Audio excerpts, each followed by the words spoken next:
கடந்த 1977 விண்ணை நோக்கி ஒரு விண்கலம் போச்சு. அந்த விண்கலத்துல நம்மளுடைய பூமியில இருக்கக்கூடிய பல டேட்டாஸ் நம்ம வச்சிருந்தோம். அதாவது பூமியில 115க்கும் மேற்பட்ட இமேஜஸ், நம்மளுடைய கலாச்சாரம், பழக்க வழக்கம், பூமியில ஏற்படக்கூடிய பல சப்தங்கள், மனிதர்களுடைய சிரிப்புன்னு எக்கச்சக்கமான டேட்டாஸ் அதுல இருக்கு. முக்கியமா நம்ம பூமியில பேசப்படக்கூடிய 55 மொழிகள்ல நம்ம ஏலியன்ஸை கிரீட்டிங்ஸ் பண்ணியிருந்தோம். அதாவது நம்ம வெல்கம் பண்ணியிருந்தோம். பூமியில் 55 மொழிகள் மட்டும்தான் இருக்கா? அதில் நம்மளுடைய தமிழ் மொழி இல்லவே இல்லை. அதுக்கான காரணம் என்னன்றதை நான் சோஷியல் மீடியாலையும் இன்டர்நெட்லேயும் பார்த்தேன். எனக்கு வந்த தகவலை இந்த வீடியோவில் நீங்கள் தெரிஞ்சுப்பீங்க. இதில் ஒரு முக்கியமான கான்ஸ்பிரசி தியரி இருக்குது. அதுக்கான கருத்தை நீங்கள் எனக்கு கமெண்டில் சொல்லுங்கள். ஏன்னா அது கொஞ்சம் டிஃப்ரெண்ட்டாக இருக்கும். தேடி போகலாம். எதுக்கு நம்ம தமிழ் லாங்குவேஜ் அந்த கோல்டன் ரெக்கார்ட்ல இல்லை? நான் உங்கள் லோகபால கார்த்திகேயன். இது Zenith of Sense. Selamat malam hadirin sekalian, selamat berpisah dan sampai bertemu lagi di lain waktu. Kay pachamatna, pitapas, maitapas, rimapayas, runasimip. 1977 September மாதம் ஒரு ராக்கெட் பூமியில இருந்து வானத்தை தாண்டி போச்சு. அதோடைய உடம்புல ஒரு முக்கியமான ஒரு பொருள் இருந்திருக்கு. எது நம்ம கோல்டன் ரெக்கார்ட்னு சொல்லுவோம். அதை மனித இனத்துடைய ஆன்மான்னு கூட சொல்லலாம். அந்த வாய்ஜர் கோல்டன் ரெக்கார்ட் பல விஷயங்களை எடுத்துட்டு போயிட்டு இருக்கு. அந்த டிஸ்க் வெறும் 12 இன்ச் மட்டும்தான்.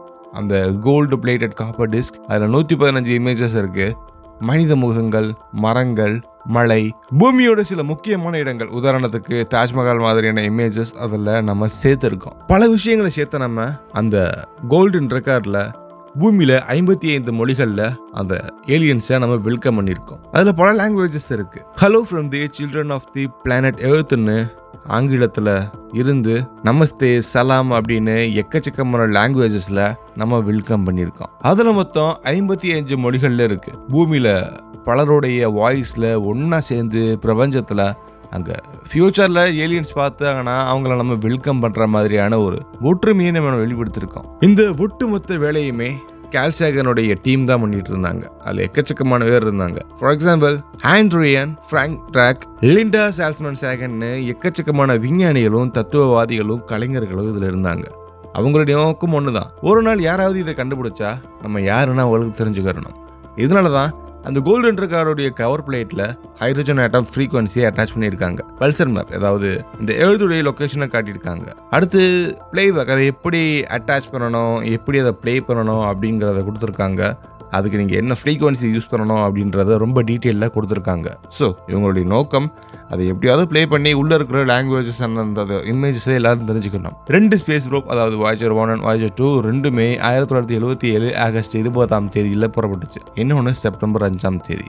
ஜூபிட்டர், சர்டன், யுரேனஸ், நெப்டியூன் இந்த பிரம்மாண்டமான உலகங்களை தாண்டி இப்போ வேற ஒரு இடத்த நோக்கி போயிருக்கு. இதை நம்ம இன்டர்ஸ்டெல்லர் ஸ்பேஸ்னு சொல்லுவோம். இப்போ நீங்கள் இந்த முக்கியமான இடத்துக்கு வரலாம். அந்த 55 மொழிகள், அதில் எக்கச்சக்கமான லாங்குவேஜ் ரொம்ப ரொம்ப பழைய லாங்குவேஜ். சுமேரியன், ஆன்சியன் கிரீக் அப்படின்னு பல பழமையான லாங்குவேஜஸ் இருக்கு. அப்புறம் modern languages English, French, Chinese, Arabic, Hindi, Bengali அப்படின்னு பல லாங்குவேஜஸ் இருக்கு. பட் நம்ம இங்கிலீஷோட கம்பேர் பண்ணும்போது சைனீஸ், அரபிக் எல்லாமே கொஞ்சம் பழமையான லாங்குவேஜஸ் தான். பட் இதை நம்ம மாடர்ன் லாங்குவேஜ்னு சொல்லுவோம். சவுத் ஏஷியால இருந்து 12 லாங்குவேஜஸை ரெக்கமெண்ட் பண்ணாங்க. ஹிந்தி, பெங்காலி, தெலுங்கு, கன்னடா, மராத்தி, குஜராத்தி, ஒரியா, பஞ்சாபி, உருது, நேபாளி, ராஜஸ்தானி அப்படின்னு. ஆனால் இதில் நம்மளுடைய தமிழ் லாங்குவேஜ் ரெக்கமெண்ட் பண்ணாங்களா அப்படின்னா அது ஒரு மிகப்பெரிய கேள்வி தான். 2 வெவ்வேறு தரப்பினருடைய ஆன்சர். ஒன்று, இது ரெக்கமெண்ட் பண்ணியிருக்கலாம். இன்னொன்று, இது ரெக்கமெண்ட் பண்ணாமல் இருந்திருக்கலாம். அதுக்கான காரணங்களை சொல்கிறாங்க. இந்த கோல்டன் ரெக்கார்டில் 55 லாங்குவேஜஸ் மட்டும்தான் இருக்கணும், இந்த ரன் டைமில் மட்டும்தான் ஓடணும் அப்படின்றதுக்காக பல லாங்குவேஜஸ் லிஸ்ட்டில் வந்தாலுமே அதில் ஷார்ட் அவுட் பண்ணதுக்கு காரணம் அதோடைய கெப்பாசிட்டி தான். இவ்வளோ லாங்குவேஜஸ் தான் அதில் நம்ம போட முடியும் அப்படின்றதுக்காகவே சில லாங்குவேஜஸை அவங்க நெக்லெக்ட் பண்ணாங்க. அதில் தமிழும் ஒன்று. ஸோ ரெக்கமெண்ட் பண்ணியும் அதை நெக்லெக்ட் பண்ணியிருக்காங்க அப்படிங்கிறது ஒரு காரணமாக இருக்கும். அது அந்த டிஸ்கோடைய கெப்பாசிட்டி. இன்னொரு ஒரு காரணம், இந்த லாங்குவேஜஸ் ஃபுல்லாமே ஒரு இடத்துலையோ அல்லது ஒரு டெரிட்டரியிலையோ அந்த ஒட்டுமொத்த லாங்குவேஜஸை எத்தனை பேர் பேசுகிறாங்க அந்த பாப்புலேஷனை பேஸ் பண்ணி தான் இதை அவங்க லிஸ்ட் பண்ணியிருக்காங்க. ஸோ இந்தியாவில் தமிழ் பேசுகிற மக்கள் அவங்களுடைய பாப்புலேஷன் ரொம்ப கம்மியாக இருக்குது அப்படிங்கிறத வச்சு இவங்க இதை நெக்லெக்ட் பண்ணியிருக்காங்க. பட் நம்ம இன்னும் கொஞ்சம் டெக்னிக்கலாக பார்த்தோம்னா இந்தியாவில் மட்டும் தான் தமிழ் பேசுகிறாங்களா? ஸ்ரீலங்காவில் இருக்கிறாங்க, சிங்கப்பூரில் இருக்காங்க, பல லாங்குவேஜஸ் பூமியுடைய பல பகுதியில் பேசினாலுமே நம்ம தமிழ் மொழி ரொம்ப வைட் ரேஞ்சில் யூஸ் ஆகிருக்கு அப்படிங்கிறத நம்ம ஒத்துக்கே ஆகணும். அதில் இன்னொரு காரணம் சொல்கிறது, இந்த லோக்கல் லாங்குவேஜ், அந்த நேட்டிவ் லாங்குவேஜ் பேசுகிறவங்க நமக்கு கிடைக்கல அப்படிங்கிறதையும் அவங்க மென்ஷன் பண்ணியிருக்காங்க. அதாவது இப்போது நம்ம பூமியில் இந்த திராவிடியன் லாங்குவேஜில் கன்னடா இருக்குது, தெலுங்கு இருக்குது. இந்த 2 லாங்குவேஜஸும் பேசுகிறதுக்கான ஸ்பீக்கர்ஸ், அந்த வாய்ஸ் ஓவர் கொடுக்குறவங்க அவங்களுக்கு ஈஸியாக கிடச்சிருக்காங்க.